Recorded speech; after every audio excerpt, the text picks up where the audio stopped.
Hello दोस्तों, जय माता दी। मेरा और मेरे यस म्यूजिकल ग्रुप में आप सभी का बहुत बहुत स्वागत है। जितने लोग हमारे चैनल से जुड़े हैं सभी को तहे दिल से धन्यवाद है। सबके लिए मैं मंगल कामना करती हूँ, सब लोग स्वस्थ और मस्त रहें। तो एक मैं बहुत ही प्यारा पति पत्नी का नोक झोंक चुटकुला गीत लाई हूँ। जैसा होगा आप लोग कमेंट में ज़रूर बताइएगा। पत्नी क्या कह रही है अपने पति से और क्या क्या डिमांड कर रही है कि इंग्लिश फैशन में बदनवा तनी सजाई दे बाल माँ। इंग्लिश फैशन में बदनवा तनी सजाई दे बाल माँ। सजाई दे बाल माँ, तनी सजाई दे बाल माँ। सजाई दे बाल माँ, तनी सजाई दे बाल माँ। इंग्लिश फैशन में बदनवा तनी सजाई दे बाल माँ।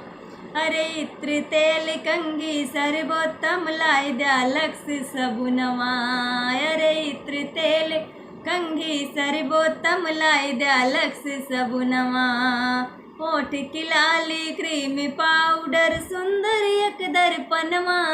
अरे क्रीम पाउडर होठ की लाली सुंदर एक दर्पणवा। उठ के देखी नित बदनवा तनी सजाई द्या बाल माँ। कि उठ के देखी नित बदनवा तनी सजाई द्या बाल माँ। इंग्लिश फैशन में बदनवा तनी सजाई द्या बाल माँ।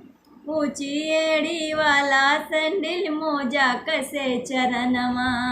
अरे ऊंची एड़ी वाला सैंडल मोजा कसे चरणवा।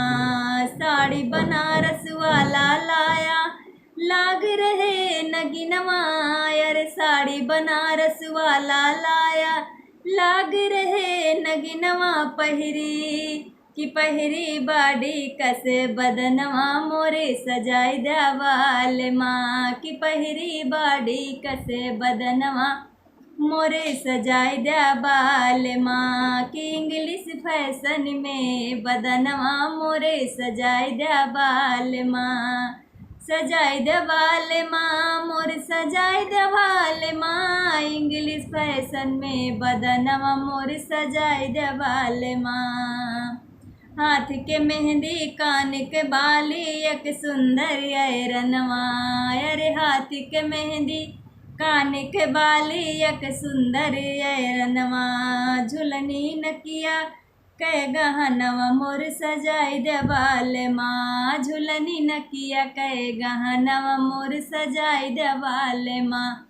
इंग्लिश फैशन में बदनवा मोर सजाई दे बाल माँ। जय दिन मैं सिंगार करूं सोचूं अपने मनवा। अरे जय दिन मैं सिंगार करूं पिया सोचूं अपने मनवा। अपने मनवा पिया सोचे औ त्यो मोरे समनवा। अरे अपने मनवा पिया मोर सोचे औ त्यो मोरे समनवा। कि पूरा होते यार मनवा तनी सजाई द्या बाल माँ। कि इंग्लिश फैशन में बदनवा तनी सजाई द्या बाल माँ।